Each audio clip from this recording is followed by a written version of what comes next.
प्रियंका तिच्या फ्लॅटमधून घाईघाईने बाहेर आली. पटकन कुलूप लावून ती पायऱ्या उतरू लागली आणि घाईघाईने खाली आली. पूर्णपणे घामात ओली चिंब झालेली प्रियंका बिल्डिंगमधून बाहेर निघाली. बिल्डिंगच्या गेटजवळ येऊन तिने तिच्या फ्लॅट नंबर 404 वर नजर टाकली आणि काही क्षणापूर्वीच अनुभवलेल्या त्या विचित्र प्रकाराची आठवण होऊन पुन्हा तिच्या अंगावर काटा आला. ती गेटच्या बाहेरच कितीतरी वेळ सीमाची वाट बघत उभी राहिली, कारण जो प्रकार तिने बघितला तो सीमाला सांगून मोकळं व्हावं आणि इथून जागा सोडावी या विचारात ती होती. जेमतेम 1 महिन्यापूर्वी ती आणि सीमा हा फ्लॅट बघायला आल्या होत्या. दोघींची ओळख पण नव्हती, पण दोघी एकाच वेळी फ्लॅट बघायला आल्या आणि त्यांनी फ्लॅट आणि फ्लॅटचं भाडं शेअर करायचं ठरवलं. पहिल्या दिवसापासूनच त्यांना इथं विचित्र अनुभव येत होते. बिल्डिंगमधले लोक पण त्यांच्याशी जास्त बोलायचे नाहीत. त्यांना आधार होता तो फक्त 3ऱ्या मजल्यावर राहणाऱ्या जोशी काकूंचा. अगदी 5-6 दिवसातच जोशी काकूंचा त्या दोघींना लळा लागला होता. एकतर तो अख्खा मजला रिकामा होता, तिथं राहणारं कोणीच नव्हतं. बिल्डिंग तशी जुनी होती आणि बिल्डिंगमध्ये फार बिराड राहायला नव्हती. काहीच दिवसापूर्वी वॉचमनने बिल्डिंगवरून उडी घेऊन आत्महत्या केली होती, त्यामुळे सध्या वॉचमन पण नव्हता. प्रियंका गेट शेजारी असलेल्या एका बेंचवर बसून सीमाची वाट बघत होती, पण तिने जे पाहिलं होतं ते आठवून ती थरथरत होती. तिला खरंच वाटत नव्हतं की असा प्रकार पण असतो. 2 तासापूर्वी प्रियंका फ्लॅटमध्ये एकटीच होती. सध्या ती नवीन जॉब शोधत होती, त्यामुळं घरीच असायची दिवसभर. ती पुस्तक वाचत सोफ्यावर पडली होती. त्यातच तिचा डोळा लागला होता. घराच्या किचनमध्ये भांडी पडल्याच्या आवाजाने तिची झोप मोड झाली. ती दचकून उठली आणि किचनकडे येऊ लागली. तिने किचनच्या दारातून आत डोकावलं आणि तिला शिशारीच आली, कारण किचन ओट्यावर किचनच्या फ्लोअरवर 10-15 मोठ्या आकाराचे उंदीर ची ची असे आवाज काढत फिरत होते. प्रियंकाला लहानपणापासून उंदीर, पाल या गोष्टींची भीती आणि किळस वाटायची. ती जोरात किंचाळत पळत येऊन सोफ्यावर पाय वर घेऊन बसली. प्रश्न हा होता की एवढे मोठाले उंदीर 4थ्या मजल्यापर्यंत इतक्या संख्येत आले कुठून आणि कसे? आता तो उंदरांचा किळसवाना आवाज बंद झाला होता. ती हळूहळू हातात काठी घेऊन सावधपणे पुन्हा किचनमध्ये आली आणि ती चकित झाली, कारण आता सगळीकडे भांडी जागच्या जागी होती आणि किचनमध्ये एकही उंदीर नव्हता. ती किचनच्या आत आली आणि व्यवस्थित पाहणी करून बाहेर येऊन सोफ्यावर बसली.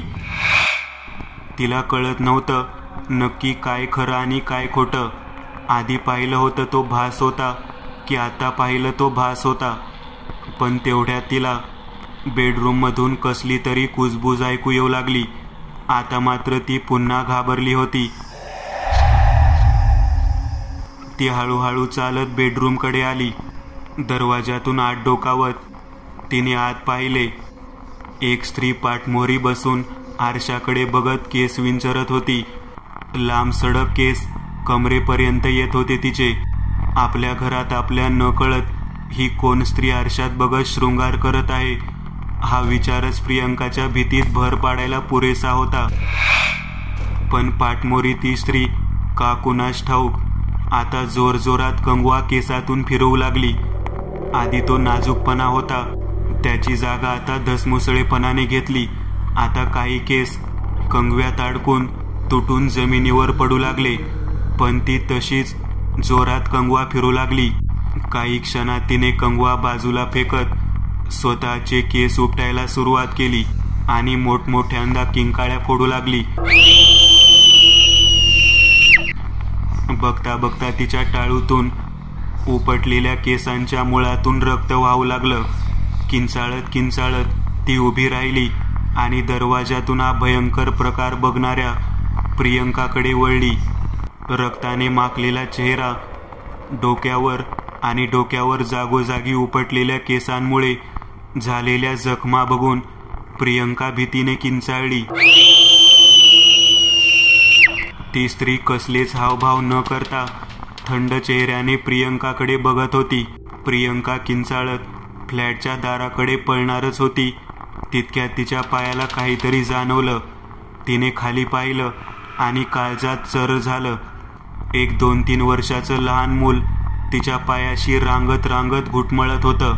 बघता बघता त्या निरागस मुलाच्या चेहऱ्यावरचे हावभाव बदलताना पाहून प्रियंकाच्या काळजात धस झालं. कारण हळूहळू त्या 2-3 वर्षाच्या मुलाच्या चेहऱ्यावर सुरकुत्या पडू लागल्या. भुवया, पापण्या आणि केस पांढरे होऊ लागले. त्याने प्रियंकाकडे बघत एक विकृत हास्य केलं. प्रियंका जीव मुठीत घेऊन पळत फ्लॅटच्या बाहेर आली. अर्धा तास ती सीमाची वाट पाहत होती. तितक्या सीमा समोरून येताना दिसली. प्रियंकाच्या जीवात जीव आला. सीमा, बरं झालं तू आलीस. का ग, काय झालं? आणि तू इथं बाहेर का थांबली आहेस?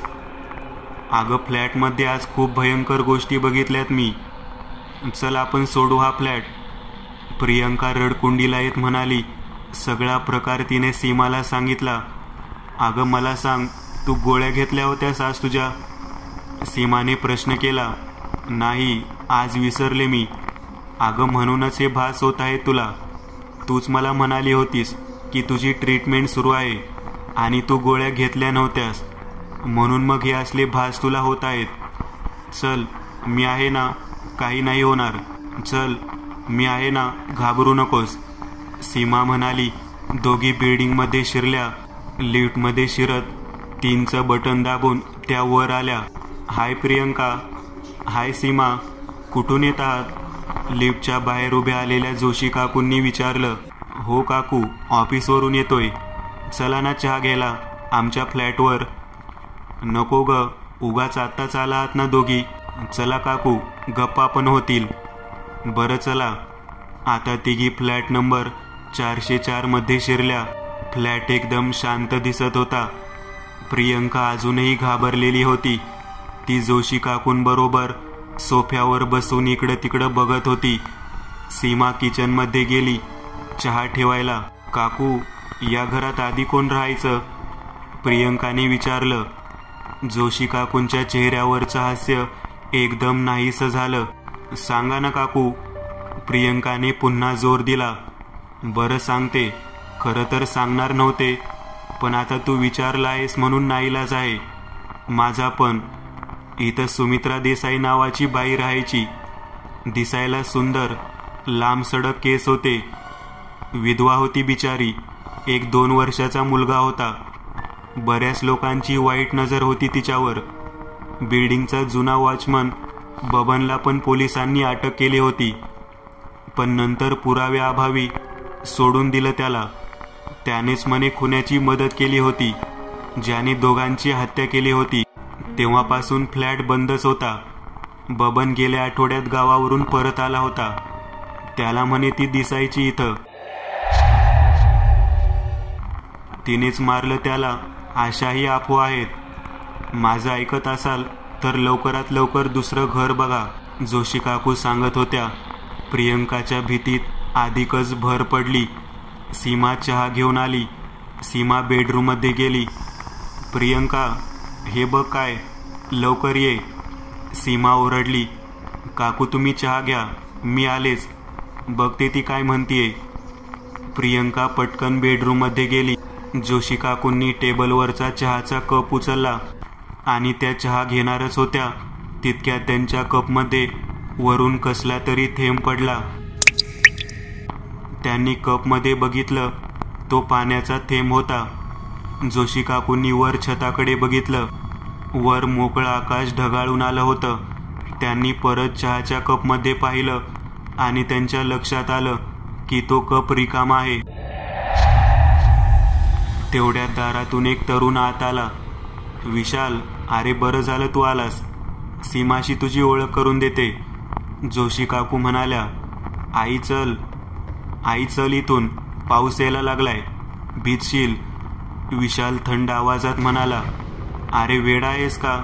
भिजायला आपण काही मोकळ्या जागी आहोत का? जोशी काकू हसत म्हणाल्या, आई काय झाले तुला? नीट बघ तू कुठे आहेस ते. विशाल ओरडला. काकूंनी नीट वर पाहिलं. फ्लॅटच्या खचलेल्या आणि उघड्या छताकडे बघत त्या भानावर आल्या. हातातल्या रिकाम्या आणि धूळ लागलेल्या चहाच्या कपाकडे एकटक बघत राहिल्या. अरे विशाल, खरं सांगतेय मी, त्या दोघी अजूनही इथं आहेत. मला आग्रह केला चहा घ्यायला चला, म्हणून मी पण आले. त्या बेडरूममध्ये असतील, नीट बघ. जोशी काकू जोरात म्हणाल्या. विशालने त्यांचा हात धरला आणि त्यांना बेडरूम जवळ घेऊन आला. आतमध्ये एक ओसाड पडलेली खोली होती, जाळ्या जळमट लागलेली. जोशी काकू ते बघून स्तब्ध झाल्या. आई, त्या दोघींना जाऊन 2 वर्ष झालीत. तुझ्या मनाला हे भास होत आहेत. चल इथून. विशाल त्यांना घेऊन बाहेर येऊ लागला. काकू चहा न घेताच निघालात. मागून एक आवाज ऐकू आला. जोशी काकूंनी मागे वळून पाहिलं. सीमा आणि प्रियंका सोफ्याजवळ उभ्या होत्या. एक स्मित हास्य त्यांच्या चेहऱ्यावर होतं. अरे विशाल, ते बघ, त्या दोघी मला बोलावत आहेत चहा घ्यायला, काकू म्हणत होत्या. पण विशाल काहीही न ऐकता त्यांना तिथून 3ऱ्या मजल्यावर घेऊन आला, त्यांच्या फ्लॅटमध्ये. विशाल, काय झालं? आज परत सासूबाईंना तसेच भास झाले का? शिल्पाने विचारलं. काही नाही ग, रोजच झाले आता. त्या 2 मुलींचा इतका लळा लागला होता की आई अजून स्वीकारायला तयार नाहीये की त्या दोघींना जाऊन 2 वर्ष झालीत. हो रे, पण नक्की त्या दोघींना काय झालं होतं? शिल्पाने विचारलं. त्या फ्लॅटमध्ये त्या दोघी राहायला आल्या आणि त्यांना तिथं वेगवेगळे भास होऊ लागले आणि दोघींचं मानसिक संतुलन बिघडल्यामुळे दोघींनी आत्महत्या केली. त्या फ्लॅटच्या बाल्कनीतून खाली उडी मारून. आणि आई काही वेळापूर्वीच त्यांच्या फ्लॅटमध्ये चहा घेऊन आली होती. तोवर सगळं नीट होतं. तेव्हापासून आईला जबरदस्ती धक्का बसला आणि तिला असे भास होतात की त्या दोघी अजूनही तिथं जिवंत आहेत.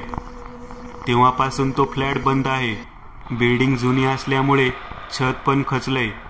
अशा वेळी समजा आई तिथं गेली, काय झालं तर आईला दुखापत होईल, याची मला जास्त भीती वाटते. विशाल म्हणाला. रात्री जेवण झाल्यावर विशाल सहज जोशी काकूंच्या रूममध्ये डोकावत बघू लागला. त्या कोपऱ्यात बघत एकट्याच बडबडत होत्या. सीमा, प्रियंका ही नावं त्यांच्या तोंडून येत होती. विशालला आता काळजी वाटू लागली. दार लावून तो स्वतःच्या बेडरूममध्ये आला. शिल्पा, ऐक ना, उद्या सुट्टी काढ. आईला दवाखान्यात नेलं पाहिजे. आता खरंच जास्त होऊ लागलंय. विशाल रिकाम्या बेडकडे बघत बोलत होता. बेडवर शिल्पाचा फोटो ठेवलेला होता. जोशी काकूंच्या मानसिक अवस्थेबद्दल चिंतित असणारा विशाल शिल्पाच्या 3 वर्षांपूर्वी झालेल्या अपघाती मृत्यूमुळे स्वतःही त्याच रोगाने ग्रासलेला, हे त्याचं त्यालाच ठाऊक नव्हतं. मित्रांनो, आज पुरतं एवढंच. तुम्हाला जर काही गोष्ट आवडली असेल तर नक्की लाईक करा. तुमच्यापैकी बरेचसे जण व्हिडिओ लाईक न करताच पळून जातात. पण हा जर व्हिडिओ तुम्ही लाईक केला तर मला जरा बरं वाटेल आणि असेच भारी भारी व्हिडिओ बनवायची माझ्यात एनर्जी येईल. त्यामुळे नक्की लाईक करा. आणि अजूनही कोणी या चॅनलला सबस्क्राईब केलेलं नसाल तर लगेच सबस्क्राईब करून टाका. आणि बाजूची घंटी ती मात्र दाबायला विसरू नका. देवाची घंटी आहे ती. चला तर मग पुन्हा भेटूया अशीच एक आगळी वेगळी गोष्ट घेऊन पुढच्या